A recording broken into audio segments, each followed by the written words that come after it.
لا حول ولا قوة إلا بالله العلي العظيم حسبنا الله ونعم الوكيل نعم المولى ونعم النصير أعوذ بالله من الشيطان الرجيم بسم الله الرحمن الرحيم الحمد لله الذي يؤمن الخائفين وينجي الصالحين وجزاء المستكبرين ويهلك ملوكا ويستخلف آخرين والصلاة والسلام على رسول ثقلين محبوب رب المشرقين والمغربين جد الحسن والحسين نبينا سيدنا أبي القاسم محمد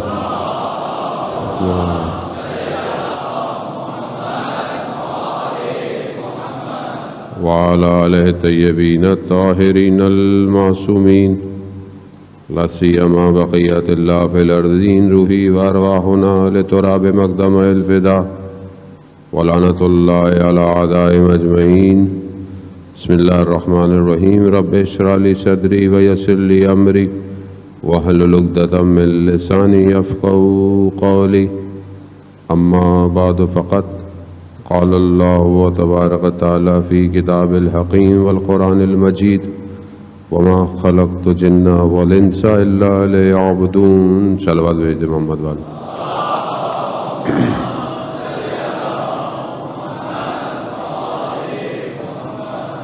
عزیزان محترم ماہ محرم کے پہلے عشرے کی چند شبیں باقی رہ گئی ہیں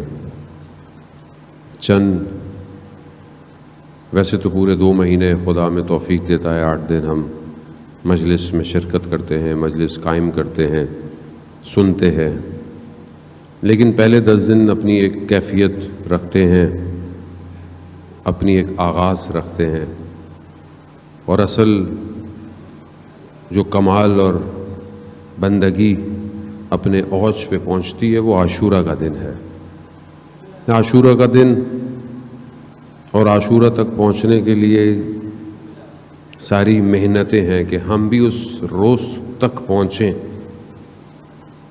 روایت میں بیان یہی ہوتا ہے کہ روز عاشورہ جتنا وقت گزرتا جا رہا تھا صبح سے عصر کی طرف امام کے چہرے پر نور بڑھتا جا رہا تھا کیونکہ لقاء اللہ ہے خدا سے ملاقات نزدیک ہوتی جا رہی ہے ماجرا ایک ظاہر میں ہے اور اسی کے ایک ماجرا باطن میں ہے کہ یہاں وہ معاملہ ہو رہا ہے جس معاملے کے لیے بشریت بہت عرصے سے انتظار کر رہی ہے یعنی یہ وہ معاملہ ہے یہ معاملہ آسان سا نہیں ہے یہ ایسا نہیں ہے چند لوگ آئے چند لوگ ادھر سے آئے چند لوگ ادھر سے آئے اور کچھ شہید ہو گئے ادھر کچھ قتل ہو گئے نہیں یہ معاملہ وہ ہے کہ جس کے لیے بہت پہلے سے انتظام کیا گیا ہے خدا اپنی تمام مخلوقات کو یہ دکھانا چاہتا ہے کہ دیکھو اسے کہتے ہیں میرا بندہ یہ پوری مخلوقات کو دکھایا ہے اس لیے بعض بیان کیا جاتا ہے کہ اس وقت کے جب امام کا سر نیزے پہ تھا تو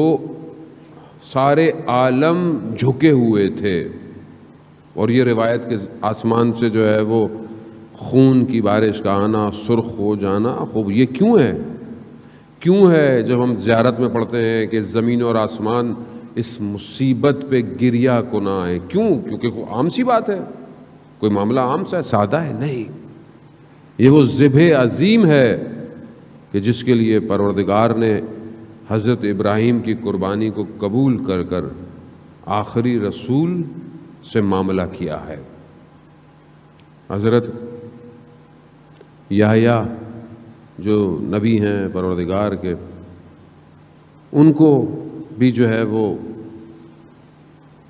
کافی عمر گزر گئی اولاد آپ کو پتہ ہے کہ حضرت مریم کے اس زمانے میں کفالت کر رہے ہیں بیت قدس کے اندر خود بھی یہ کہ ان کو بھی خدا اولاد دے، الگ زندگی اور سن جو ہے وہ کافی گزر گیا ہے، لیکن ان کو دکھایا گیا یہ ماجرا، امام حسین کا ماجرا دکھایا گیا کہ آخری رسول، ان کا نواسا، یہ قربانی.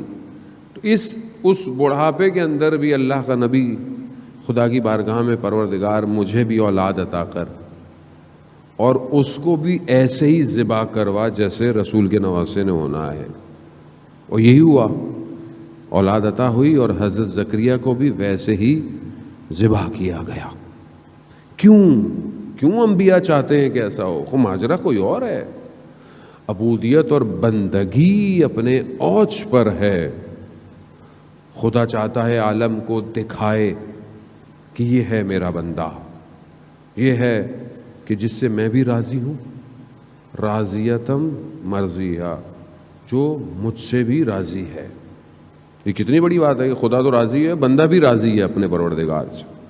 اس لیے جو بھی امام حسین نے دیا، جو کچھ تھا دیا. اور آج اگر اب پوری دنیا میں امام حسین حسین حسین حسین لبیک یا حسین یا حسین یا حسین نظر آتا ہے، یہ اس وجہ سے ہے. کس وجہ سے ہے؟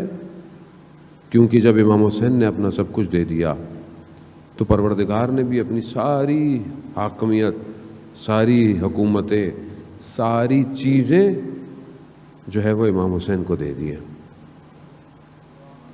اور صرف ظاہر نہیں ہے، صرف ظاہر نہیں ہے، یہ ایسی چیز ہے جو دلوں کو کھینچتی ہے، دلوں کو کھینچتی ہے. حضرت ابراہیم کی دعا کہ پروردگار جب حضرت اسماعیل کو، حضرت ہاجرہ کو چھوڑا، یہ نہیں کہا پروردگار پانی دے، یہ نہیں کہا ان کو گھر دے، نہیں، لوگوں کے دلوں میں ان کی محبت ڈال. یہ حضرت ابراہیم کی دعا، یہی رسول خدا نے فرمایا امام حسین کے لیے کہ پروردگار لوگوں کے دلوں میں حسین کی محبت کو ڈال. یہ جو آج محبت نظر آ رہی ہے آپ کو بغیر فرقے کے، بغیر مذہب کے، سب کچھ کے، کیا ہے؟ یہ وہ دعا ہے، حسین منی وانا من الحسین، حسین مجھ سے. تو ہم جو آ رہے ہیں یہ اس دعا کا نتیجہ ہے. یعنی اپنی قدر، اپنی چیز کو، اپنے آپ کو پہچانے کہ آپ عام نہیں ہیں اس ٹائم. یعنی پوری کائنات سوگوار ہے، غم کی حالت میں ہے. جب اللہ کا ولی غم میں ہو، حجت خدا غم میں ہو، آخری امام غم میں ہو، تو پوری کائنات غم کے اندر ہے، پوری کائنات.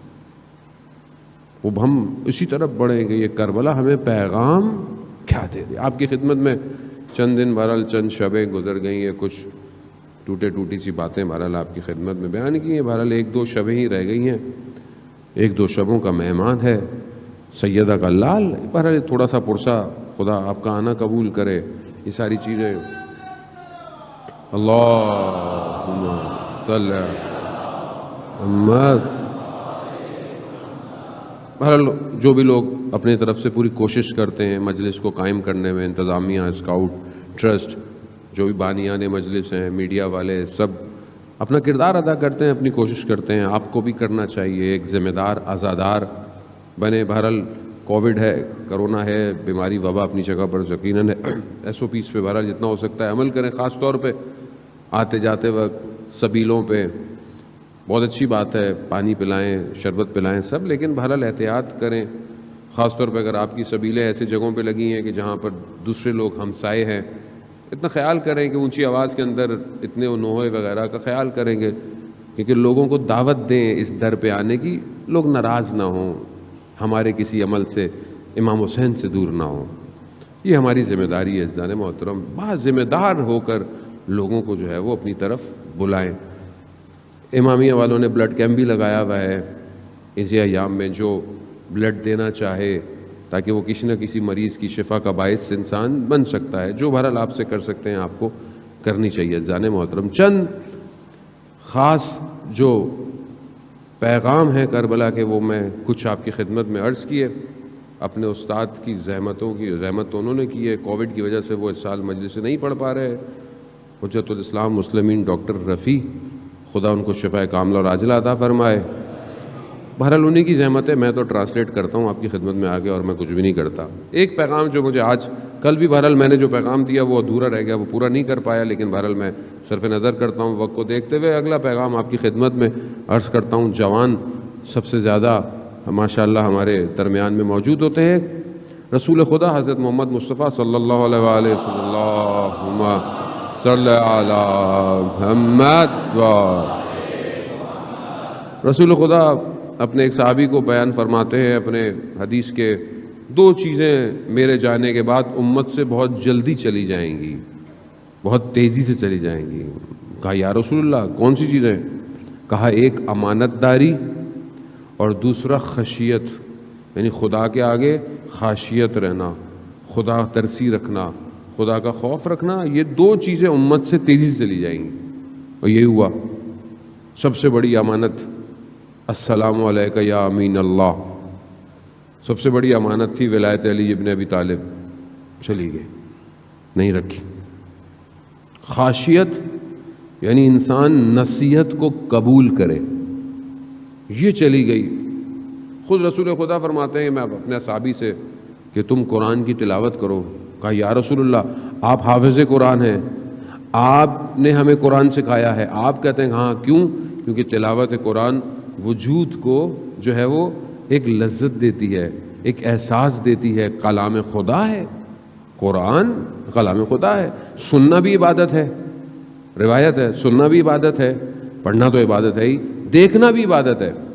اگر آپ قرآن کو کھول لیں اور صرف دیکھیں یہ بھی عبادت ہے۔ اب یہی رسول خدا نے فرمایا تھا کہ میں تمہارے درمیان دو چیزیں دے کے جا رہا ہوں، دو گران بار، ایک قرآن اور ایک اطرت اہل بیت۔ اب یہ دونوں چیزیں ہمارے پاس کتنی ہے؟ قرآن کی گفتگو آ گئی تو میں تھوڑا سا، اتنا تو حق بنتا ہے تھوڑا سا قرآن پہ گفتگو کر لوں، کیونکہ قرآن ہی تو ہے ایک ایسی چیز کہ جو معجزہ ہے جاویداں، ہر وقت دنیا کی سب سے اوتھینٹک بک ہے۔ دنیا کی ساری کتابوں میں کہیں نہ کہیں اوپر نیچے ہے، اس بک میں کچھ ایسا نہیں ہے، اوتھینٹک بک ہے۔ انسان کتابیں خریدتا ہے، best selling of the year, line لگا لگا کے لوگ کتابیں خریدتے ہیں باہر ویسٹ میں۔ یہ ایسی کتاب ہے کہ جو کتنے شوق سے ہم خریدتے ہیں، کسی نے دے دی تو دے دی، ماں باپ بیٹی کو شادی میں دیتے ہیں، بس وہ بھی کوئی دے، آج کل تو پتہ نہیں کوئی دیتا بھی ہے کہ نہیں دیتا۔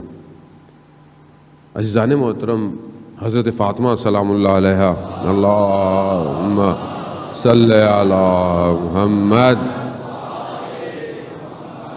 بی بی ارشاد فرماتی ہیں مجھے اس دنیا میں تین چیزیں اچھی لگتی ہیں۔ بس میں یہ حدیث بیان کر کے آگے کی طرف بڑھوں گا، بس آپ کی توجہ کا طالب۔ بی بی فرماتی ہیں مجھے تین چیزیں اس دنیا میں اچھی لگتی ہیں۔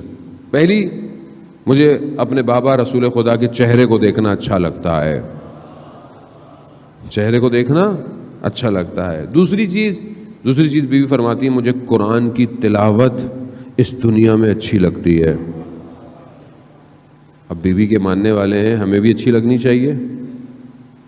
اب کتنی اچھی لگنی چاہیے یہ باپ کے اپنے اوپر ہے۔ کتنا قرآن پڑھنا چاہیے ڈیلی؟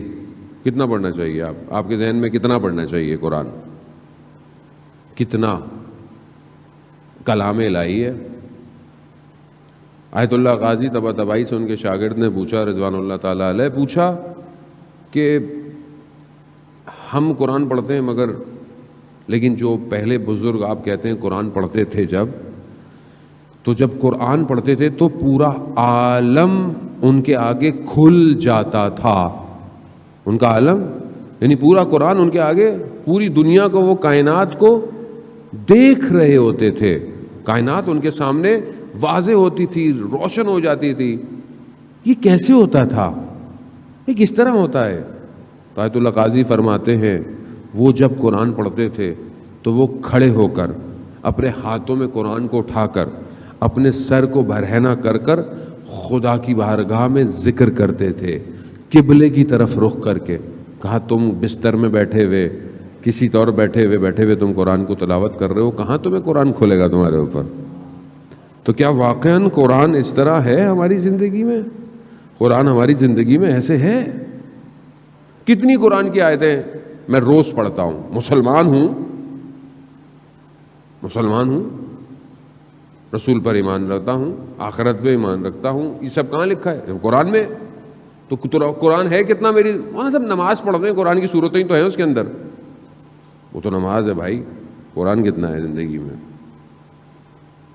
اتنے واٹس ایپ کے میسیجز پڑھتے ہیں, اتنے فیس بک کے سٹیٹس دیکھتے ہیں, اتنا انسٹاگرام پہ اسکرول کرتے ہیں, انگلی تھک جاتی ہے. کتنی قرآن کی آیتیں اوپر نیچے کرتے ہیں بھائی. آج میڈیا کا دور ہے نا, آج تو آسانی ہے آپ کے لیے. اب آپ میں مولوی صاحب میں رستے میں جا رہا ہوں, مجھے ٹائم نہیں ہے, میں جاب کرتا ہوں, ٹائم نہیں ہے, میں پڑھتا ہوں, میرے پاس ٹائم نہیں ہے. بھائی اتنا تو ٹائم ہے, آتے جاتے وقت ہینڈ فری لگا لو, قرآن پلے کر دو, اپنے وجود کو کلام الہی سے منور کرو.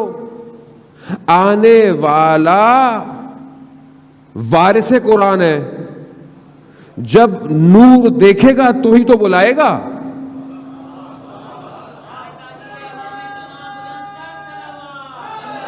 یا بھائی نور دیکھے گا تو بلائے گا نا بھائی, نور ہے.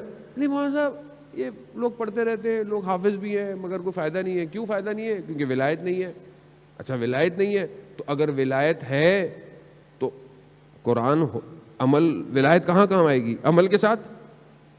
بھائی کیا کہا جاتا ہے, چھٹے امام سے روایت ہے, امام جعفر صادق علیہ السلام, اللہم صلی علی محمد. کوئی امام سوال, امام نے کہا کہ نماز, روزہ, حج, زکوٰۃ کوئی بھی چیز قبول نہیں ہے اگر ہماری ولایت نہیں ہے. قبول نہیں اگر ہماری ولایت نہیں ہے. تو اب بولے وہ صاحب قبول نہیں ہے, قبول نہیں ہے. بھائی عمل قبول نہیں ہے, اس کا مطلب ہے کہ عمل کا ہونا ضروری ہے. عمل ہو اور ولایت کے ساتھ ہو. اب یہ تھوڑی ہے کہ عمل نہیں ہے تو بس تم نکل جائیں گے. کہاں نکلو گے, کہاں جائیں گے؟ خدا کے لیے دنیا جہان کی کتابیں پڑھتے ہیں, ویسے وہ تو ہم بھی وہ بھی نہیں پڑھتے, نہ ہم ناول پڑھتے ہیں, نہ اب تو وہ کچھ بھی نہیں آتا جو پہلے پڑھا جاتا تھا. لیکن صرف یہ آ گیا ڈیجیٹل. اللہ کی کتاب, اللہ کے قریب معززان محترم, ائمہ آئے اس لیے تھے خدا کے قریب کریں, اپنے قریب کے لیے نہیں آئے تھے. وہ ایک الگ بات ہے کہ وہ باب اللہ ہے, ان کے بغیر اللہ تک جا نہیں سکتے, خود نہیں کر سکتے. ہمارے لیے اللہ کافی, یہ نعرے لگے تھے مولا کائنات کے دور میں, ہمارے لیے اللہ کافی. کیا ہوا؟ نہیں ہو سکتا, بغیر ولی کے نہیں پہنچ سکتے. خود اللہ نے نظام ایسا بنایا ہے. قرآن کی تلاوت وجود کو منور کرتی ہے. روایت ہے جس گھر میں قرآن کی تلاوت ہوتی ہے وہ گھر ملائکہ کے لیے بالکل ویسے چمکتا ہے جیسے زمین والوں کے لیے رات کو تارے چمکتے ہیں. تو اگر آج چاہتے ہیں آپ کا گھر ملائکہ دیکھیں تو گھر جا کر قرآن کی تلاوت کیجئے گا. دوسری چیز ہے, تیسری چیز بی بی فرماتی ہیں مجھے کیا اچھی لگتی ہے دنیا میں, انفاق کرنا, اللہ کی راہ میں دینا. اللہ کی راہ میں دے, اس سے بہترین کوئی چیز نہیں ہے. اب یہ جو خاشیت ہے, خاشیت کیوں برال پیام کربلا ہے, کیوں ہے؟ کیونکہ امام حسین علیہ الصلوۃ والسلام ارشاد فرماتے ہیں, اللہم صلی علی محمد. امام ارشاد فرماتے ہیں کہ کیوں نہیں, امام نے کبھی کہا کہ میں رسول کا نواسا ہوں, کبھی میں کہا علی کا بیٹا ہوں, کبھی میں کہا میں سیدہ کا بیٹا ہوں, کبھی اپنا امامہ دکھایا کہ یہ رسول کا امامہ ہے, کبھی اپنی تلوار دکھائی کہ یہ رسول کی تلوار ہے, حتیٰ گھوڑے پہ بھی سوار جب وہ کہا یہ رسول کی سواری ہے. کیوں؟ کیونکہ شاید ان کے دل میں خاشیت پیدا ہو جائے, شاید ان کے دل کے اندر کوئی چیز اثر کر جائے, لیکن نہیں اثر کرتی تھی. کیوں؟ جب زہیر کو بھیجا رسول خود امام حسین نے کہ جاؤ ان کو نصیحت کرو, زہیر جب گیا عمر ابن سعد کو اور ان کو شمر کو کرنے کے لیے, تو انہوں نے کیا کیا, زہیر تمہیں کیا ہو گیا ہے, تم تو دوسرے مسلک کے تھے, تم تو دوسرے مسلک کے تھے, تمہیں کیا ہو گیا ہے, تم امام حسین کے ساتھ چلے گئے ہو. کہا اس واز کی وجہ سے, خشیت کی وجہ سے. کہا کیوں؟ کہا میں دور تھا, میں دوسری طرف تھا, میری بیوی نے مجھے نصیحت کی, میری بیوی نے مجھے نصیحت کی. کیا کہا؟ کہا زہیر علی کے بیٹے کو تنہا نہیں چھوڑنا. کہا اثر کر گئی. اسی لیے حضرت علی فرماتے تھے کمیل سے, حضرت کمیل کو, کمیل نصیحت کرو, واس کرو. کیوں؟ کان سننا چاہتے ہیں، کان سننا چاہتے ہیں. اس لیے رسول خدا کہتے تھے قرآن کی تلاوت کرو. کیوں؟ سننا چاہتے ہیں کان. یہ صاف ہونا چاہتا ہے وجود پاک. آج معاشرے کے اندر واعظ و نصیحت ہی نہیں ہے. مجلس اگر ذرا سی آپ واعظ و نصیحت کر دیں، لیکن یہ مولانا صاحب کو مجلس ہی پڑھنا نہیں آتی ہے، پتہ نہیں کیا پڑھ دیں. اچھا ہمارے لیے تو اللہ نے سسٹم چینج کیا، میں نے آپ کو پہلے ہی بتا دیا ہمارا سسٹم چینج ہے، ہم نے تو ایسی پڑھنی ہے. اور وہ اب معاشرے میں جا کر فٹ ہو گئی ہے کہ ایسی بھی مجلس ہوتی ہے.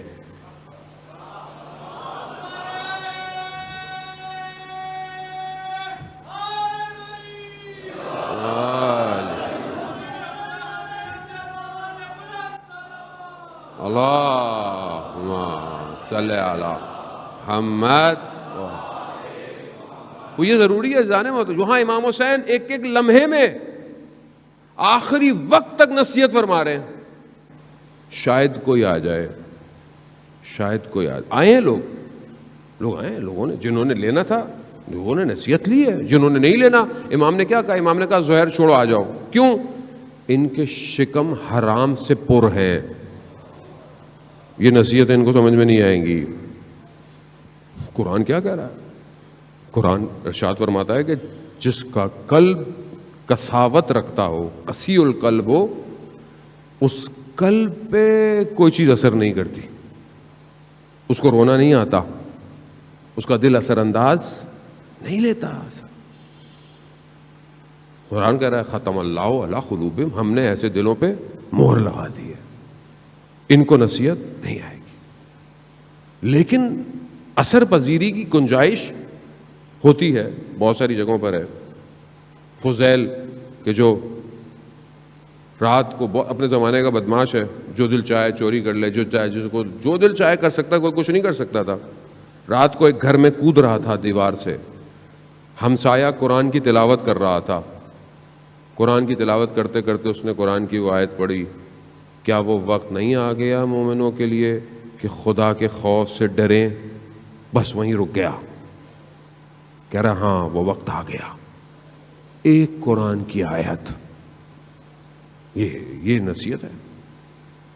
آئے تاریخ میں چلے، فتح رسول خدا جب مکہ سے مدینہ آئے، مدینہ میں اپنی حکومت بنائی. حکومت بنا کر پہلی جنگ ہوئی، جنگ بدر آپ کے سامنے ہے. 313 افراد اس کے اندر، تھوڑے سے گھوڑے، کچھ تلواریں، لیکن اللہ پر ایمان، توقع، رسول خدا کے پیچھے جنگ کی. کفار مکہ شکست کھا گئے. اب جو ہے وہ غالباً سعید بن عمیر ہے یا عمیر بن سعید ہے، شخص ہے. بہرحال مسجد الحرام جو ہے بنی ہوئی اس زمانے میں جو جگہ تھی مکہ کے پاس، داخل ہوا اندر. کیا دیکھا؟ صفان بن امیہ بیٹھا ہوا ہے جھک کر، عجیب سی حالت میں. اس نے جا کے بولا کہ کیا ہوا؟ اب اندر غصہ ہے. کیا؟ یہ جو نام لیا رسول کا، یہ ہمارے درمیان میں تھا، ہمارے درمیان رہتا تھا، ہم نے مارنے کی بھی کوشش کی مگر نہیں چلا گیا، اور وہاں جا کر اس نے حکومت بنا لی ہے، حکومت بنا کر ہمیں شکست دے دی. کہا کہ کوئی ہو اور جا کر اس کو مار کے آ جائے نا. تو یہ واہ ابن عمیر کیا کہتا ہے؟ کہتا اگر میں یہ کام کروں، کہا تمہارا سارا خرچہ، تمہارا سارا پیسہ، تمہاری گھر والوں کو اپنے گھر والوں سے زیادہ، اس نے کہا میرا قرضہ بھی ہے، کہا تمہارا قرضہ بھی، کہا ثابت قول رہو گے؟ کہا ہاں. کہہ رہا ٹھیک ہے.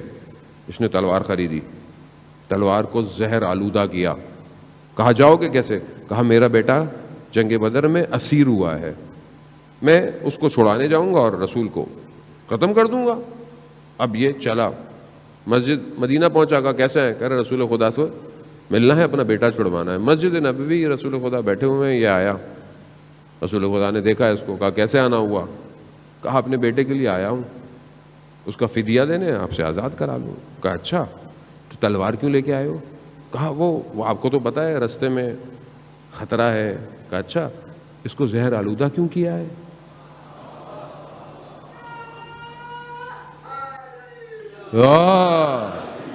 اب پریشان ہو گیا. اب اگر نبی کو نہ پتہ ہو غیب کی باتیں، یہ مجھے نہیں سمجھ میں آتا، بعض مسلمان پتہ نہیں کیوں ایسی باتیں کرتے ہیں. یار معصوم ہے، غیب تو پتہ ہوگا، یہ ان کے لیے کون سی بڑی بات ہے. جب یہ کہا نا کہ یہ کیوں کیا، تو پہلے تو انکار کرنے لگ گیا. انکار کیا اس نے، کہا اچھا مکہ کے پاس صفان کے ساتھ بیٹھ کر تم نے مگر پلاننگ نہیں کی ہے، تمہارے گھر والوں کے پیسے دے گا، تمہارے قرضوں کو دے گا. اب تو یہ کہا لگتا ہے تیسرے شخص آپ تھے وہاں.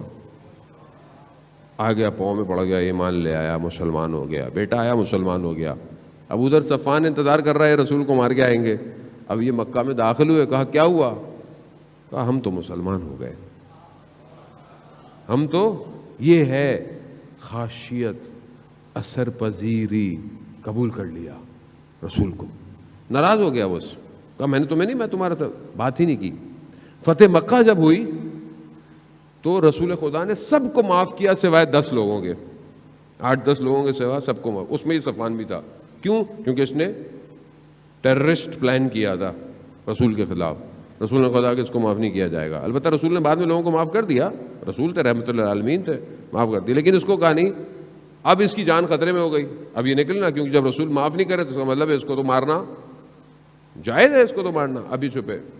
اب وہی شخص وہب بن عمیر، لیکن اس لیے کہتے ہیں دوست اچھا ہونا چاہیے. دوست آپ کا ایسا ہو جسے دیکھ کر خدا یاد آئے. اچھا تو یہ دوست تھا نا، دوست تھا. اس حالت میں رسول کے پاس آیا سفارش کرنے، یا رسول اللہ میرا دوست ہے، معاف کر دیجیے. رسول خدا نے کہا چلو معاف کر دیتے ہیں، میرا امامہ لو، کیونکہ اگر وہ اکیلا باہر نکلا تو اس کو یہ مجھے پہنچنے سے پہلے مار دیں گے. میرا امامہ لو تاکہ لوگ اس کو کچھ کہیں نہ. اس کو لے کر آئے، مسلمان ہوا. جنگ حنین میں مولا علی کے ساتھ تھا. یہ ہے اثر پذیری، خاشیت ہونا. یہ ہے ہمارے، یہ ہمیں اپنے اندر پیدا کرنی ہے. جانے وہ تم کربلا یہی خاشیت تو بیان کر رہی ہے. سید ابن طاؤس بیان کرتے ہیں، جنہوں نے سب سے اوتھینٹک مقتل جس کا ہے لہوف، وہ کہتے ہیں کہ شب عاشورہ خیموں کے پاس جو آوازیں تھیں وہ بالکل ایسے جیسے شہد کی مکھیوں کی آوازیں نہیں ہوتی ہیں. کس چیز کی آوازیں تھیں؟ قرآن کی تلاوت کی، نماز کی، مناجات کی آوازیں. کیوں؟ خدا کے لیے کر رہے تھے، خدا کی طرف بڑھنا ہے. اور یہ بہت ضروری ہے کہ ہم اپنے اندر اپنی اس حالت کو رکھیں. ہم تو آج کل ایسے ہو گئے، جیسے آج کل کا مطلب، خدا آپ کو نہیں کہہ رہا جوانوں کو، مطلب کچھ اور جوانوں کو کہہ رہا ہوں جو یہاں نہیں ہے، کہ مثلاً ہمیں اب نصیحت کریں گے. آپ والد کو ایسے کہتے ہیں، آپ کو کیا پتا دنیا کیا ہے، آپ کو کیا پتا زمانہ چینج ہو گیا ہے، ماڈرن زمانہ ہے. بیٹیاں، خدا ہماری بیٹیوں کو حفظ اور سلامت رکھے، آ کر ماں باپ کو سامنے آ جاتی ہیں. دیکھیں ماں باپ ہے، فوراً ان کا اپنا تجربہ ہے، اپنی ساری چیزیں ہیں، اپنے کلچر ہے، ثقافت ہے. اب آپ بالکل آ کر جو ہے وہ، اب ہے تو تعجب ہوتا ہے، ماں باحجاب ہو، بیٹی ماڈرن ہو.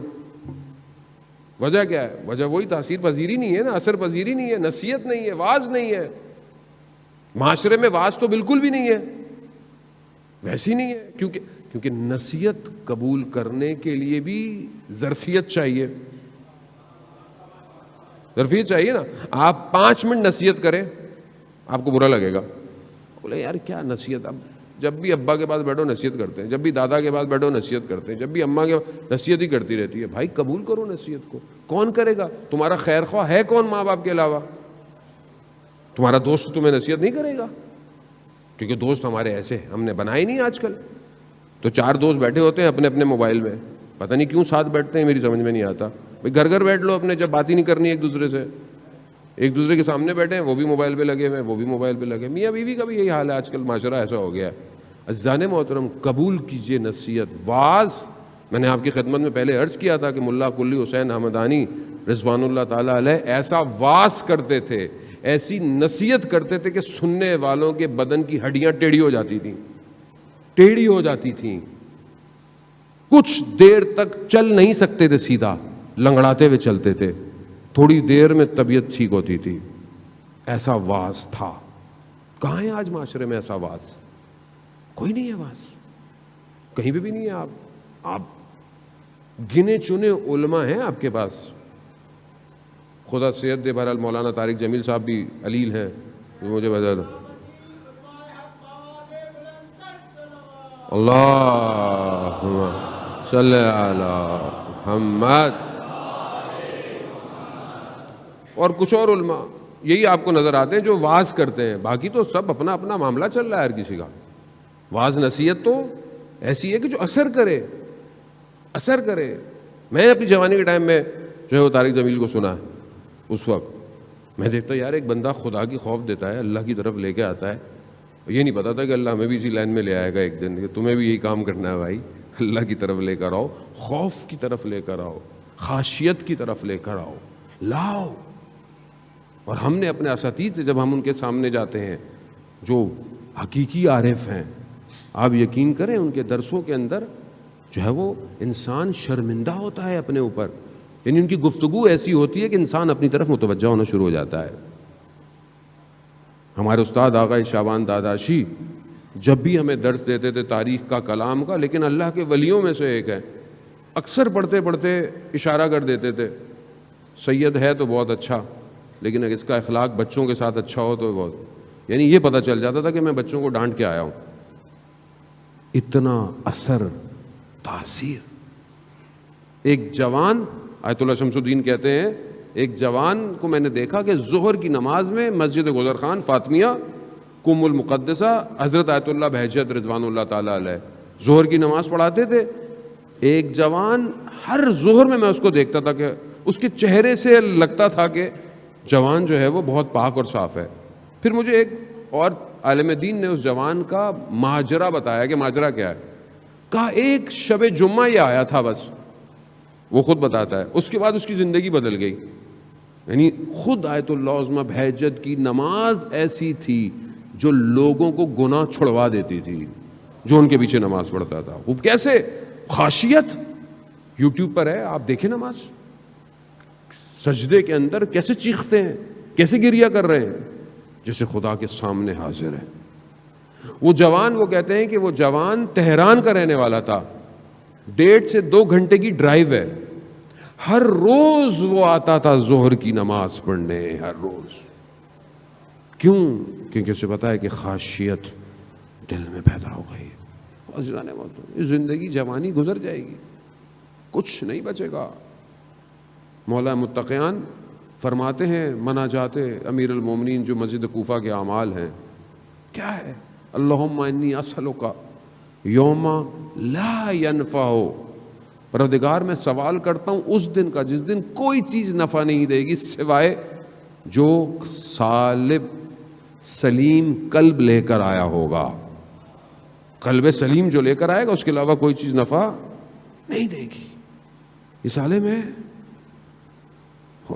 کیا کریں، کیا کریں پھر اس کو؟ خاشیت کے لیے ہمارے استاد بیان کرتے ہیں کہ 4 سٹیپ ہیں کہ جو ہمیں کرنے چاہیے. اگر ہم کریں تو یہ دل خاشع ہو جائے گا، اثر لے گا. پہلی چیز وہ کہتے ہیں مراقبت ہے. مراقبت یعنی اپنا خود خیال رکھو، صبح شام خیال رکھو تم کر کیا رہے ہو، تم بول کیا رہے ہو، تم سن کیا رہے ہو، تم کھا کیا رہے ہو. مراقب رہو. جیسے انسان گاڑی چلاتا ہے ہائی وے پہ اور ہر طرف اس کی نگاہ ہوتی ہے، شیشے، دونوں شیشوں کو دیکھ رہا ہے، بیک میرر کو دیکھ رہا ہے، فرنٹ پہ دیکھ رہا ہے. یعنی کیوں؟ یعنی کہیں سے بھی کوئی چیز آ سکتی ہے. بالکل حواس میں ذرا سی بھی غفلت کرے گا، اگر بغیر بیک میرر کے دیکھے گاڑی ٹرن کر لے تو دوسری گاڑی مار دے گی آگے اس کو. یعنی کیا ہے؟ یعنی مراقبت کرتا ہے. اپنی زندگی کی مراقبت کرو، دائیں سے بائیں سے، صبح سے شام سے. زبان، تمہاری زبان سے کچھ ایسا نہ نکلے جو کسی کو تکلیف دے. تمہاری کان ایسی چیز نہ سنے جو حرام ہو. تمہاری نگاہیں پاک ہونی چاہیے، شرم و حیا ہو تمہارے یہاں. معاشرے میں برائی ہے، معاشرے میں بے حیائی ہے، بے پردگی ہے، سب ہے، سب موجود ہے. انٹرنیٹ، موبائل آپ کے ہاتھ میں، کوئی آپ کو دیکھتا نہیں ہے، کوئی آپ سے پوچھے گا نہیں، آپ کچھ بھی دیکھیں. لیکن کیا چیز روکتی ہے؟ شرم و حیا روکتی ہے. جب انسان کمرے کے اندر ایک چھوٹا بچہ بیٹھا ہو، اس کے سامنے گناہ نہیں کرتا، بچہ ہے، تو کیا خدا کو اس بچے کے برابر بھی نہیں سمجھتا؟ مراقبہ، رسول خدا فرماتے ہیں مراقبت سر یعنی چھپ کے بھی اور لوگوں کے سامنے بھی ہوا۔ میں آپ کے سامنے بہت اچھا ہوں، بہت اچھا ہوں، یہ لوگ مجھے دیکھ رہے ہیں، میں تنہائی میں کیسا ہوں، میں اپنی خلوت میں کیسا ہوں۔ حیا یہی ہے، حیا تنہائی میں ہے، حیا قلب کے اندر ہے، قلب۔ اب اس کا یہ مطلب نہیں ہو میرے تو دل میں حیا ہے مولانا صاحب، جسے ہماری بہن بیٹیاں کہتی ہیں دل میں حجاب ہونا چاہیے، باہر کا کچھ بھی کر لو، نہیں۔ خدا اگر ایسا کرنا ہوتا تو خدا قرآن میں حکم نہیں دیتا کہ اپنے آپ کو ڈھانپو، اپنے آپ کو پاک رکھو، نامحرم سے بچا کے رکھو۔ خدا نے حکم دیا ہے، آپ کو خدا کا حکم انجام دینا ہے۔ دوسری چیز رسول خدا فرماتے ہیں جو انسان اپنے اندر خاشیت پیدا کر سکتا ہے وہ کیا ہے؟ وہ تفکر ہے، فکر ہے، کس میں؟ قیامت میں، یعنی موت کو یاد کرو، موت کے بارے میں سوچو۔ شخص آیا رسول خدا کی خدمت میں، یا رسول اللہ کیا ہم شہید کے درجے کو یا شہید شہادت تک پہنچ سکتے ہیں؟ تو رسول خدا فرماتے ہیں کہ اگر تم دن میں صبح شام 20 دفعہ اپنی موت کو یاد کرو تو تم شہیدوں کا درجہ تمہیں مل سکتا ہے۔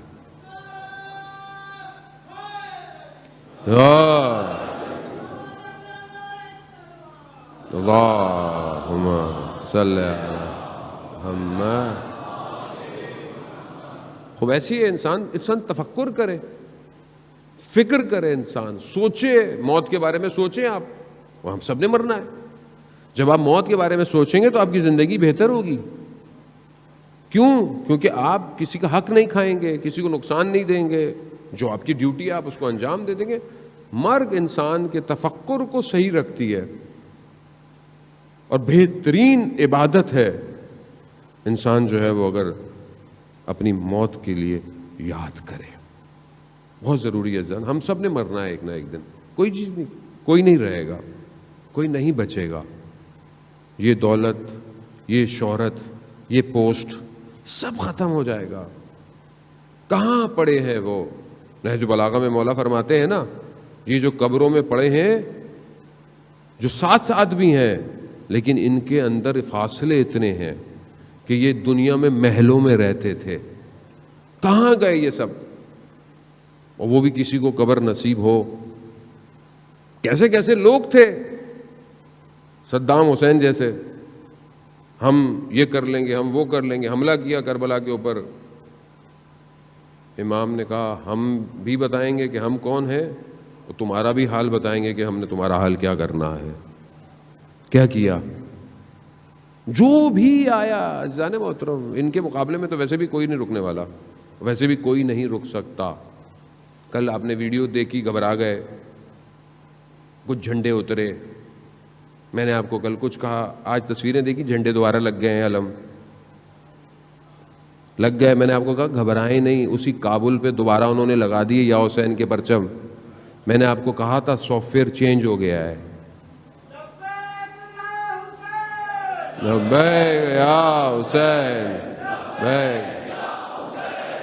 لبیک یا حسین، لبیک یا حسین، لبیک یا حسین۔ وہ دنیا جمع ہو رہی ہے، دنیا کو پتہ چل گیا ہے، خود انہیں ہی پتہ چل گیا ہے کہ جس تفکر پر وہ اتنے عرصے سے رہے انہیں کامیابی نہیں ملی۔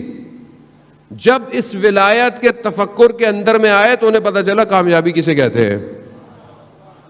ابھی کیا ہے، انہوں نے بیان کیا دیا ہے، ہم لوگ، ہم داعش نہیں ہیں، ہم اہل سنت ہیں، ہمارا شیعوں کے ساتھ کچھ نہیں ہے، شیعہ ہمارے ساتھ ہیں۔ آپ ان کا بیان دے کے، اور انہوں نے خاص کہا ہے کہ پر ہمسائے ملکوں کو یہ بات پہنچا دیں، پروپیگنڈے کا شکار نہ ہوں۔ کیوں؟ کیونکہ انہیں پتا ہے، انہیں کیا پتا ہے، وہ جو پردے میں ہے وہ خود اپنے آنے کی تیاری کروا رہا ہے۔ اللہم صلی علی محمد۔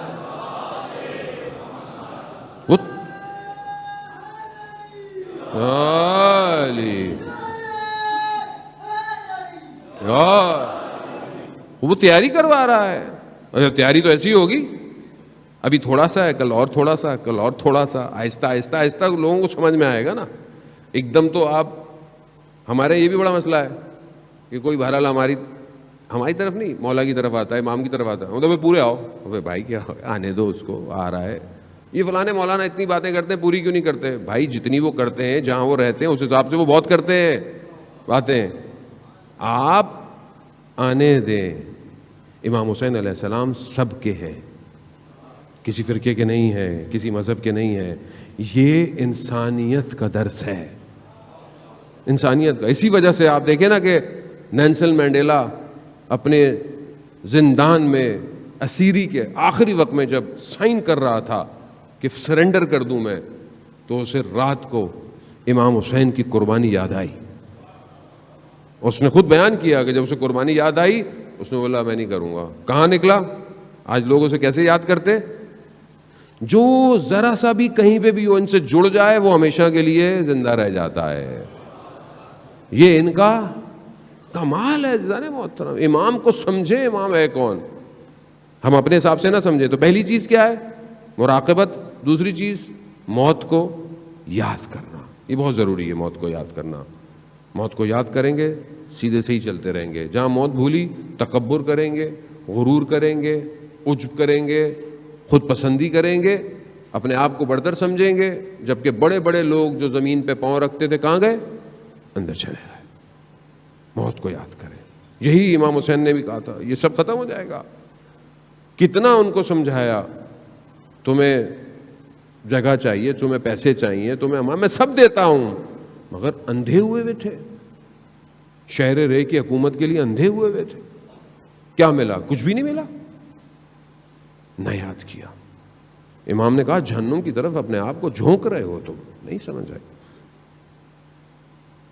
تیسری چیز جو ہے کہ انسان جو ہے وہ اپنے مناجات یعنی گفتگو اس کی زندگی میں ہو. کس سے؟ خدا سے. آپ اپنے دل پر ہاتھ رکھیں, خدا سے کتنی دیر گفتگو کرتے ہیں 24 گھنٹے میں؟ نماز پڑھتے ہیں, وہ تو واجب ہے, وہ تو پڑھنی ہے, اس میں تو کوئی مسئلہ نہیں ہے. خدا سے گفتگو, خدا سے باتیں کتنی دیر ہے؟ ہفتے میں ہے ایک دن؟ عزیزان محترم, میں آج آپ کو ایک اور ہوم ورک دے رہا ہوں. صحیفہ سجادیہ جسے امام سجاد علیہ السلام اللہم صلی علی محمد, دعاؤں کی کتاب ہے. دعاؤں کی کتاب ہے, مناجات کی کتاب ہے. جوانوں کو کہہ رہا ہوں, عزیزان اتنا کچھ پڑھتے ہیں, ایک صحیفہ سجادیہ بھی خرید لیں. نہیں خرید سکتے تو ڈاؤن لوڈ کر لیں, سافٹ ویئر اپلیکیشن ہے, سب ڈاؤن لوڈ کر دیں. اردو میں پڑھیں بے شک. ترجمہ مناجات تائبین, توبہ کرنے والوں کی مناجات, یعنی جنہوں نے توبہ کرنی ہے وہ خدا سے کیسے گفتگو کریں, امام سکھا رہے ہیں. ایک فراز ہے اس کا بہت عجیب ہے کہ پروردگار گناہ کو معاف کر دے گا, ختم کر دے گا گناہ کو, گناہ نہیں رہے گا, نظر نہیں آئے گا. لیکن پھر بھی جب حاضر ہوگا بندہ نا تو اسے گناہ یاد آئے گا. یہ جو یاد آنا ہے نا یہ اس کے دل کو افسردہ کر دے گا. اللہ اکبر, وہ تو رحمان ہے, اس نے تو کہا میں نے معاف کر دیا تمہیں گناہ. لیکن شرمندگی, اس لیے امام فرماتے ہیں مناجات ابو حمزہ کے اندر بھی چند مناجات ہیں جس کو آپ اپنی زندگی میں جو ہے نا وہ رکھیں. ضروری نہیں ہے کہ رمضان میں پڑھنی ہے مناجات. دعائے ابو حمزہ ضروری نہیں ہے کہ آپ رمضان میں پڑھیں, آپ پورا سال تھوڑا تھوڑا پڑھتے رہیں. مناجات شعبانیہ جو شعبان کی رات پڑھی جاتی ہے, آپ اس کو سال میں پڑھیں, کسی بھی ٹائم پڑھیں. مناجات امیر المومنین کوفہ کے اعمال میں سے آپ کبھی پڑھیں. میں نے جوانوں کو دیکھا عزیزان محترم سجدوں میں گڑ گڑاتے ہوئے مناجاتوں کو پڑھنا. آیت اللہ عظمہ بہجت رضوان اللہ تعالیٰ فرماتے تھے کہ ہم اپنے استاد کے کہنے پر حرم مولا کائنات میں تہجد کی نماز پڑھ رہے تھے. ہم نے قنوت میں دعائیں پڑھنی ہوتی تھی. ہم نے دیکھا کہ ایک جوان آیا, وہ قنوت میں دعائے ابو حمزہ ایسے پڑھ رہا ہے جیسے خدا سے گفتگو. واقعاً اپنے وجود کے ساتھ۔ نماز ختم ہوئی، جوان چلا گیا، کہا ہم نے اپنے استاد سے پوچھا کہ یہ کون تھا؟ کہا مگر تم نہیں پہچان پائے، وقت کا امام تھا۔ کہا ہم کب دیکھیں گے استاد؟ کہا خدا تمہاری ظرفیت کو پیدا کرے گا جب تم اپنے امام کو دیکھو گے۔ یعنی قنوت کے اندر خوب بات کریں، کوئی ہفتے میں تھوڑی دیر کو مناجات خدا سے بات کریں۔ کیا ہے، پوری دنیا سے باتیں کرتے ہیں، رات کے پیکج، فری کے پیکج ہیں ساری موبائل کی کمپنیوں کے، سستے پیکج ہیں کہ آپ کس سے بات کریں گے؟ آپ، خدا نے آپ کو وائرلیس، موبائل لیس، کمیونیکیشن لیس، کسی چیز کا محتاج نہیں کیا کہ مجھ سے بات کرو، بس ہاتھوں کو اٹھاؤ بات کرو مجھ سے۔ کیوں نہیں کرتے بات؟ خدا اسی لیے گرفتار کرتا ہے ہم لوگوں کو، مصیبت میں جو ڈالتے ہیں نا، لوگ بہت مصیبت میں پریشان ہوتے ہیں۔ کبھی کبھی ہمیں بھی احساس ہوتا ہے کہ سامنے والا اتنی دعائیں کر رہا ہے، اتنی التماس کر رہا ہے، ہم بھی کہتے ہیں پروردگار تو رحم کر بندے کے اوپر۔ لیکن کبھی کبھی پھر مجھے وہ آیت اللہ نخود کی اصفہانی رضوان اللہ تعالی علیہ کا واقعہ یاد آتا ہے۔ آپ یقین کریں کبھی کبھی ہمیں بھی احساس ہوتا ہے کہ میں بھی خدا کی بارگاہ میں پروردگار، مطلب ہم ہیں تو گناہگار، لیکن کچھ ہماری بھی لاج رکھ لے، بندے کی مشکل حل کر دے۔ لیکن مجھے وہ بات یاد آ جاتی ہے آیت اللہ نخود کی اصفہانی رضوان اللہ تعالیٰ علیہ کی، کہ شاگرد کہتا ہے میں ان کی خدمت میں حاضر ہوا، میں نے دیکھا استاد رو رہے ہیں، گریہ کر رہے ہیں۔ میں نے کہا استاد گریہ کیوں کر رہے ہیں؟ کہا اللہ نے میرا جو پہلا درجہ تھا اسے درجے کو بڑھا دیا ہے۔ تو کہا یہ تو خوش ہونے کی بات ہے اس میں۔ کہا نہیں، جو میرا پچھلا درجہ تھا اس میں جب کوئی اپنی حاجت لے کے میرے پاس آتا تھا، مشکل لے کے میرے پاس آتا تھا نا، تو میں دعا کر کر اس کی مشکل حل کر دیتا تھا۔ اب جس مقام پہ میں آیا ہوں، یہاں سے مجھے نظر آ رہا ہے کہ یہ جو مشکل ہے نا اس کے اوپر، یہ اللہ کا فضل تھا، اور میں دعا کر کے اس فضل کو ہٹا دیتا تھا۔ کبھی کبھی احساس ہوتا ہے میں بھی پیچھے ہو جاتا ہوں، اللہ ہماری کوئی حیثیت نہیں ہے اتنی، ہاں، لیکن بہرحال انسان ہے، میں آپ کے لیے دعا کروں، آپ میرے لیے دعا کریں، ہم سب کو مل کے دعا کرنی چاہیے ایک دوسرے کے لیے۔ ویسے بھی عزیزان محترم، کسی کی دعا خدا قبول کر لیتا ہے، لیکن یہ جو مشکل گرفتاری ہے، آغا دولابی فرماتے تھے، کتنا خوبصورت جملہ ہے، فارسی کا ہے، مزہ بھی اس کا فارسی میں ہے، ہر کے گرفتار است گرفتار یار است، کہ جو گرفتار ہے، جو پھنسا ہوا ہے، وہ اصل میں اپنے یار کے لیے پھنسا ہوا، اس نے پھنسایا ہوا ہے اس کو۔ وہ چاہتا ہے آپ کو پھنسا کے رکھے، وہ چاہتا ہے کسی کو اولاد نہ دے، اس کی مرضی، وہ چاہتا ہے کوئی بیمار رہے، وہ چاہتا ہے، وہ چاہتا ہے کسی کو یہ مسئلہ رہے، اس کی مرضی ہے، وہ خالق ہے۔ آپ کا کام عمل کرنا، دعا کرنا، کوشش کرنا، بس، باقی اس کی مرضی، وہ کچھ بھی کرے۔ اس کی محبت ہے عزیزان، اس کے خزانوں میں کمی ہے؟ زمین اور آسمان اس کا ہے، کائنات اس کی ہے، یہ دنیا اور آخرت سب اس کا ہے، اسے کس چیز کی کمی ہے؟ اسے کچھ نہیں چاہیے۔ اس لیے حدیث قدسی میں ہے کہ میں نے ساری چیزوں کو اے بنی آدم تمہارے لیے خلق کیا ہے، مگر تمہیں میں نے اپنے لیے خلق کیا ہے۔ اللہ اکبر، یا رسول اللہ۔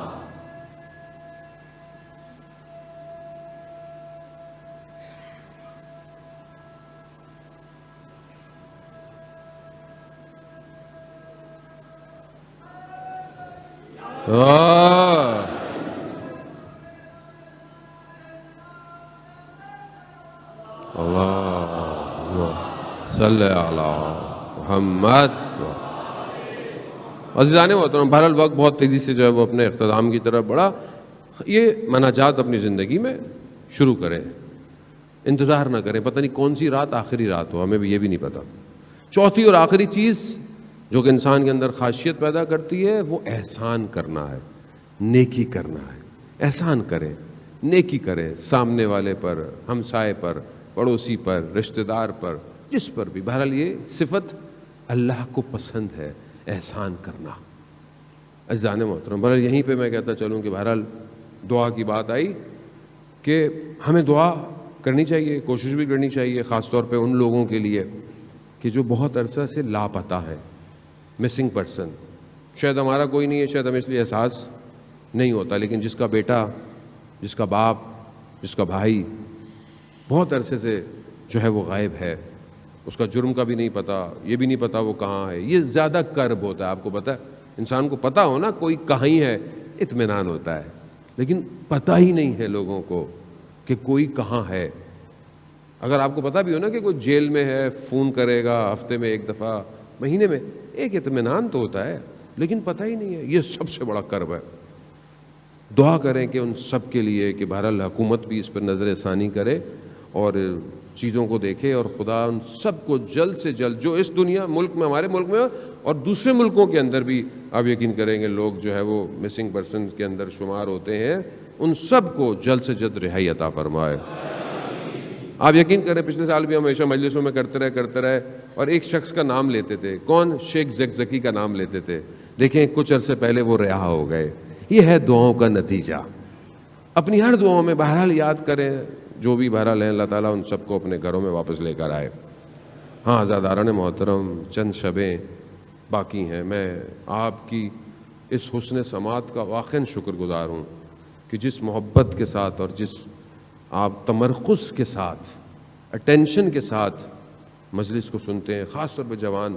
اور بہرحال انسان ایک حد تک چہروں کو دیکھ سکتا ہے، لیکن کچھ چہرے، بلکہ میکسیمم لوگ ہی روز ہی آتے ہیں ماشاءاللہ. میں ایک ڈایا میٹر میں شکلیں دیکھ لیتا ہوں، اور کچھ لوگ مخصوص ایک ہی جگہ پہ بیٹھتے ہیں تو مجھے یاد بھی ہو گئے، اور نہیں بیٹھے ہوں تو میں ان کو ڈھونڈتا بھی ہوں بغیر محسوس کیے آپ لوگوں کو کہ آج وہ نہیں آ رہا نظر مجھے. یہ اور اللہم صلی علی محمد وعلیہ، یہ جو بہرحال آپ کی اپنی ایک تشنگی ہے سننے کی، یہ خود انسان کو مجبور کرتی ہے کہ گفتگو جو ہو وہ آپ کی مرضی کی ہو، جیسا آپ چاہتے ہیں، آپ کا قلب چاہتا ہے. اور آج ویسے بھی آج ہم اس جوان کے مصائب کے لیے آئے ہیں کہ جو 12 سال کا ہے. جوان کی بڑی اہمیت ہے، نوجوان ہی ہے نا یہ.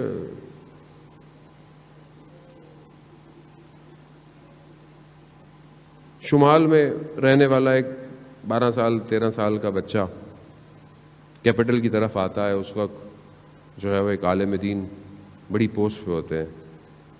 کہتا ہے میں ملنا چاہتا ہوں. وہ بھی ٹائم نہیں ہے، اتنے بڑے آدمی سے وقت نہیں ہے، میٹنگ ہے. کہا نہیں. یہ نکلنے لگتے ہیں تو کہتے ہیں کیسا شور ہے سیکیورٹی پر. کہا ایک بچہ ملنا چاہتا ہے آپ سے. کہاں وقت ہے ملاؤ. بچہ آتا ہے، آنسو بہہ رہے ہیں اس کے. پوچھتے ہیں کہاں سے، وہ بتاتا ہے فلانی جگہ. تو ان کی تھوڑی سی زبان میں گفتگو، بچہ خوش ہو جاتا ہے. کہا کیسے آنا ہوا. کہا میں ایک گزارش کرنے آیا ہوں، درخواست. کہا یہ جو ممبر پہ حضرت قاسم کے مصائب پڑے جاتے ہیں نا، یہ بند کروا دیں. کہا کیوں. کہا کہتے ہیں کہ 12 سال کا بچہ تھا، نوجوان تھا 12 سال کا، اور موت اس کے لیے شہد سے بھی زیادہ میٹھی تھی. سنتے ہیں نا آپ. کہا یہ بند کروا دیں. کہا کیوں. کہا ہم 12 سال کے ہیں، ہم کہتے ہیں کہ ہمیں بھی جنگ پہ جانا ہے، تو کہتے ہیں نہیں تم بچے ہو. کہتا ہے یا تو بند کروا دیں یا ہمیں بھی جنگ پہ جانے دیں. اب انہوں نے بھی یہی بولا کہ ابھی تمہارے اسکول جانے کے دن ہے بیٹا. کہا نہیں، یا بند کروائیں یا ہمیں بھی جانے دیں. یہ ہے درس کربلا. ہم نے حضرت قاسم سے کیا لیا اور دوسری قوم حضرت قاسم سے کیا لے رہی ہے. یہی 7 محرم کی بات ہے عزیزان محترم. سال نہیں گزرا ابھی. پچھلی 7 محرم شدید بارش تھی، شدید بارش. عباس ٹاؤن کا اسکاؤٹ حسن رضا، پانی اتنا تیز تھا کہ پیچھے جو نالا بہہ رہا تھا، بچے کو بچاتے بچاتے خود پانی میں چلا گیا، اور 3 دن بعد اس کی باڈی ملی. شہید ہو گیا. اسکاؤٹ کی ڈیوٹیاں دے رہا تھا. اس کا آخری وائس نوٹ سنا میں نے، آخری اس کا وائس نوٹ، اس دن کا اس کا آخری وائس نوٹ ہے. اپنے کسی دوست کو اس نے کیا ہے. کہہ رہا ہے کہ تم اتنے دن سے کیوں نہیں آ رہے ڈیوٹی پر. میں تمہیں کہہ رہا ہوں، میں تمہیں کہہ رہا ہوں، تکرار کر رہا ہے، میں تمہیں کہہ رہا ہوں 8:45 پر یا 7:45 پر تم مسجد مصطفیٰ میں ہونے چاہیے ہو، عباس ٹاؤن کی جو مسجد ہے۔ کیوں؟ تمہیں نہیں پتا یہ نوکری کے دن ہے؟ تمہیں نہیں پتا یہاں پہ کتنی ضرورت ہے؟ کچھ ہو جائے کون ذمہ دار ہوگا؟ اور تم اس ٹائم بیٹھے ہوئے دوستوں میں ہوتے ہو۔ دیکھیں آپ احساس ذمہ داری کیسے، 20-21 سال کا جوان ہے، چھوٹا تھا، آتا تھا، میں اس کو مجلس میں دیکھتا تھا، بیٹھا ہوتا تھا جب کبھی ڈیوٹی کے کپڑوں کے اندر۔ اور جب میں اس کی شہادت کے بعد اس کے گھر گیا تو اس کے والد صاحب کہہ رہے ہیں کہ وہ آپ کو بہت شوق سے سنتا تھا۔ کہاں سے لیا اس نے یہ جذبہ؟ اس کے والد کہتے ہیں کہ کچھ دنوں سے وہ اپنی قضا نمازیں پڑھ رہا تھا۔ اللہ اکبر! یہ ہے اس کربلا کے درس میں بیٹھنے والا جوان، یہ ہے نا، یہ ہے جس نے حضرت قاسم کو اپنا رول ماڈل بنایا، اپنی ڈیوٹی کو انجام دیا۔ اور 10 محرم کو جب اس کا بدن ملا نا، وہ بھی کپڑوں کی وجہ سے پہچانا گیا، اتنا پانی میں پھنس گیا تھا، جا کے کہیں آگے سے ملا، اور جب اس کا بدن آیا نا تو 10 محرم کو ان کی والدہ نے کہا کہ میں اس وقت حسین پر گریہ کرنے کے لیے، یہ ہے نا کربلا، میں اپنے بیٹے پہ نہیں رہوں گی، میں امام حسین۔ سیدہ کے لال کا بدن جب ہو نا کربلا میں پڑا تو پھر کسی اور پہ گریہ نہیں ہوتا۔ ہاں آزاد، یہ ہے درس کربلا، یہ ہے شب عاشور۔ امام حسین سب کو بتا رہے ہیں یہ تمہارا مقام ہے، یہ تمہاری جگہ ہے۔ اب پیچھے بیٹھا ہوا یہ بچہ کھڑا ہوا تیزی سے، کہا چچا جان ہماری باری نہیں آئے گی؟ کہا بیٹا آپ کی باری بھی آئے گی، بلکہ آپ کے بھائی علی اصغر کی باری بھی آئے گی۔ غیرت مند تھا نا، غیرت مند تھا، ہاشمی جوان تھا، کہتا ہے چچا جان یہ لعین خیموں تک پہنچ جائیں گے۔ امام حسین فرماتے ہیں، امام حسین فرماتے ہیں کہ نہیں بیٹا، وہ خیموں تک نہیں، وہ آئیں گے بعد میں، لیکن علی اصغر خود جائیں گے، میں لے کے جاؤں گا علی اصغر کو۔ ہاں، شب عاشور ہر ماں اپنے بیٹے کو کیا کر رہی ہے؟ تیار کر رہی ہے، تیار کر رہی۔ ام فروہ بھی حضرت قاسم کو تیار کرو۔ روز عاشور آئی، ایک وقت حضرت ام فروہ نے کیا دیکھا؟ قاسم خیمے میں بیٹھا ہوا ہے پریشان۔ کہا بیٹا کیا ہوا؟ آپ یہاں کیا کر رہے ہیں؟ آپ کو تو میدان جنگ میں ہونا چاہیے تھا۔ کہا اماں میں کئی دفعہ گیا ہوں چچا کے پاس، مجھے اجازت نہیں دے رہے۔ اللہ اکبر! کیسے اجازت دے حسین، کیسے دے؟ نور چشم ہے بھائی کا۔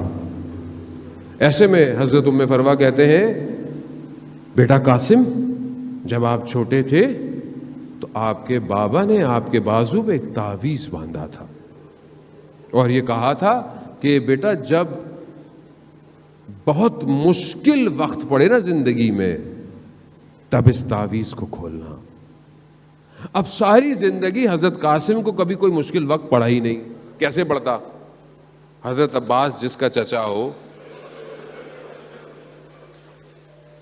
اسے کیوں وہ مشکل وقت پڑا؟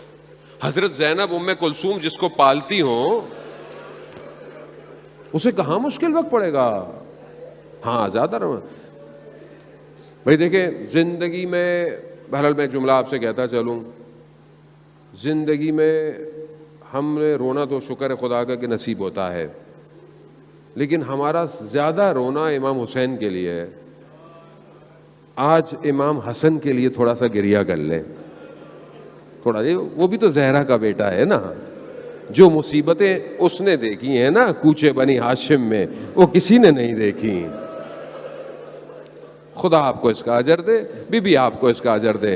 ہاں عزاداران محترم، اب جب حضرت قاسم نے دیکھا نا، ام فروہ فرماتی ہیں کہ بیٹا اس سے مشکل زندگی میں کوئی وقت نہیں آنے والا، کھولو تعویذ۔ تعویذ کھولا، کیا دیکھا؟ باپ کے ہاتھ کا لکھا ہوا، ولدی قاسم میرے بیٹے قاسم جب دیکھنا دشت بیابان میں تمہارے چچا کو دشمن آدھا چاروں طرف سے گھیر لے تو پھر تم اپنے چچا کے لیے اپنی جان کو دینے سے دریغ نہیں کرنا. ہاں اتنی دفعہ جانا کہ وہ راضی ہو جائیں. بس اب تو قاسم کے چلنے میں ہی فرق آ گیا. اب جیسے امام حسین دیکھا نا قاسم کو آتے ہوئے سمجھ گئے کہ اب یہ ایک سفارش لے کر آ رہا ہے. اللہ اکبر اللہ اکبر.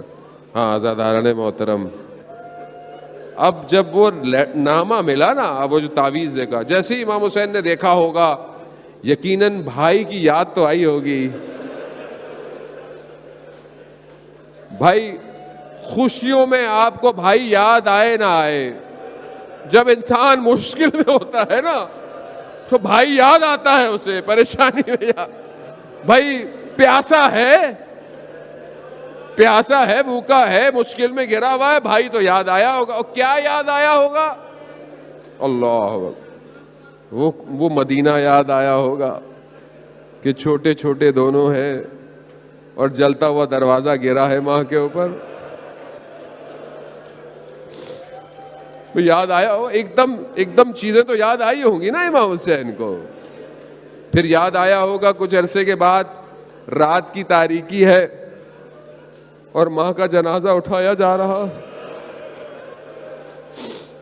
یاد آیا ہوگا وہ کوفہ, وہ مسجد کوفہ کہ جب بابا کا سر بھائی کے, ہاں وہ بھی وقت یاد آیا ہوگا. مدینہ, بھائی کے جگر کے ٹکڑے اور تشت. اللہ اس وقت مقاتل بیان کرتے ہیں نا, جب اپنے بھائی کے جگر کے ٹکڑوں کو دیکھا نا امام حسین نے گریا شروع کر دیا. امام حسن نے کہا بھائی حسین نہیں, لا یوم کا ابا عبداللہ, آپ یہ رونا, آپ کا دن جیسا تو کوئی دن ہی نہیں ہوگا. اللہ اکبر. وہ بھائی نہیں ہے نا, اپنا نمائندہ بھیجا قاسم. مقتل میں بیان ہوتا ہے چچا بھتیجے دونوں گلے رکھ کے اتنا روئے بے ہوش ہو گئے. بعض مقاتل کہتے ہیں کہ کئی دفعہ بے ہوش ہوئے. نہ جانے کون سی چیز ہے جو حضرت قاسم کو جدا ہی نہیں ہونے دے رہی ہے. ہاں عزاداران محترم, یہ تو وقت بتائے گا کہ قاسم نے کتنی بڑی قربانی دی ہے. قاسم کو سوار کیا. جو بھی لوگ سوار ہوتے تھے لباس پہنتے تھے جنگ کا. یہ اتنا نازک بدن ہے, بس جو پہنچ گئے وہ پہنچ گئے. سر اتنا ہے کہ خول جو ہے نا لوہے کا وہ نہیں آیا, امامہ باندھا. راوی کہتا ہے جیسے کوئی چراغ بنی ہاشم کا آیا. امام حسن کا بیٹا ہے, جنگ تو لڑنا آتی تھی, لڑنے کے لیے تو شیر خدا کے بوتے ہیں, کمی نہیں تھی. لڑنا شروع کیا, لڑتے رہے, جہنم کو واصل کیا, ایک کو اس کے اولادوں کو واصل کیا. دشمن ہے, خبیث ہے, پیچھے سے وار کیا. سامنے سے نہیں لڑ سکتے تھے, پیچھے سے وار کیا. کیا وار کیا؟ تلوار کا وار کیا سر پہ. خول نہیں ہے, امامہ ہے. سر شکاف ہوا, توازن ختم ہوا,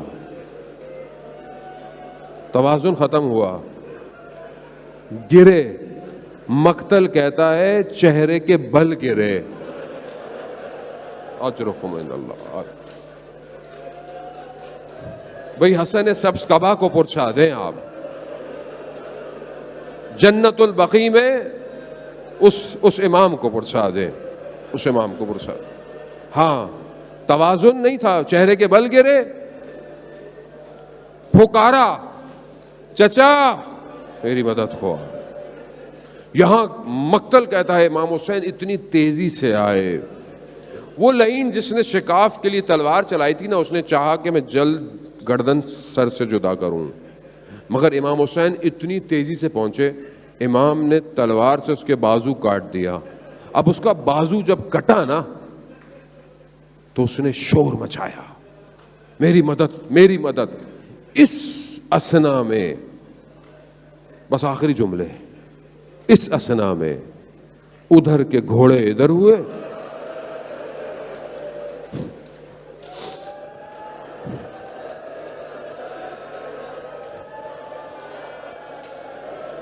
یا آقا سے یا امام، دھواں بیٹھا نا، نہیں پتا ادھر کی پسلیاں ادھر کی پسلیاں.